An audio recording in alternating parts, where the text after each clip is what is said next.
మనలో ఎర్రబాలెం గ్రామం మా యొక్క ఊర్లో మా ఇల్లు మా బజారు మాది టీడీపీ బజార్ అయినా కానీ శంకర్రావు గారు మా ఇంటి ముందు రోడ్డు పోపించారు. మా ఊర్లో 13 రోడ్లు పడ్డాయి. ఏ ప్రభుత్వంలో పల్లా టీడీపీ ప్రభుత్వంలో 4 రోడ్లు కూడా పల్లా. కానీ శంకర్రావు గారి ప్రభుత్వంలో రోడ్లు కానీ మా ఊరికి జరిగిన అభివృద్ధి కానీ ఈ మండలానికి జరిగిన అభివృద్ధి కానీ శంకర్రావు గారు చేసిన అభివృద్ధి ఒక మాట మీరు అన్నారు. శంకర్రావు ఆధ్వర్యంలో మీరు బజార్లో 4 రోడ్లు పడ్డాయి కానీ చూడు అసలు కనీసం ఒక డెవలప్మెంట్ లేదు, అసలు ఏది చేయలేదు వైసీపీ అన్నారు. అది మీరు చెప్పండి.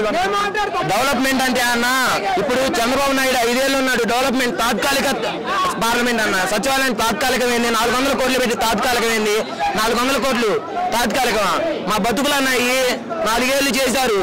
4 ఏళ్ళు చేసి ఏం చేశారు? ఏమీ చేయలేం. మాకు జగన్మోహన్ రెడ్డి వచ్చిన తర్వాత సంక్షేమం వచ్చింది.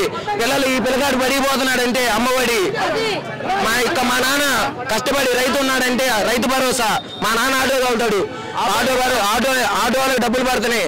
ప్రతి ఒక్క సంక్షేమం మాకు ఉపయోగపడుతుంది. మీ నాన్నగారు ఆటో తోలుతున్నా అన్నావు, వాహన మిత్ర పడింది అన్నావు.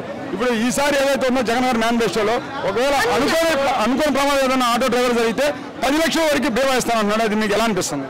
మాకు ఏది ఇచ్చినా సంతోషమేనన్న. మాకు ఏ ప్రభుత్వం వల్ల న్యాయం జరగల, మాకు ఈ ప్రభుత్వంలో న్యాయం జరిగిద్ది. మా వెనకాల మా శంకరన్న ఉన్నాడు. మాకైతే ఇంత న్యాయం జరిగింది. జగన్ గురించి ఎంత బాగా చెప్పావు. మరి ఇప్పుడు జగన్ ని ఓడిస్తానే ఈసారి గెలవని అన్నాడు పవన్ కళ్యాణ్.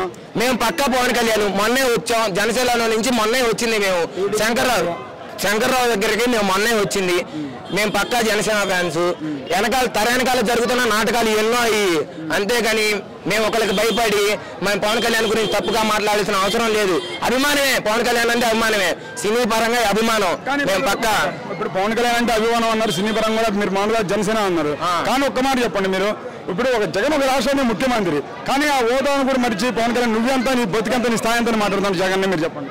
జగన్మోహన్ రెడ్డి అరే జగన్ అన్నప్పుడు లేదా? అది జగన్మోహన్ రెడ్డి ఒక ముఖ్యమంత్రికి ఇవ్వాల్సిన గౌరవం ఇవ్వాలి. ఇవ్వకుండా జగన్ గారు అలాంటివి మాట్లాడాలి. అలాంటివి మాట్లాడకుండా అరే జగన్ నువ్వెంత, ఇవన్నీ మీరెవరా మమ్మల్ని ఆపేది అంటే ఒక ముఖ్యమంత్రి హోదాలో ఉన్నప్పుడు ఎంతటి ఎత్తైనా ఆయనకి మర్యాద ఇవ్వాలి. అలాంటి ముఖ్యమంత్రి అంటే తప్పే లేదు.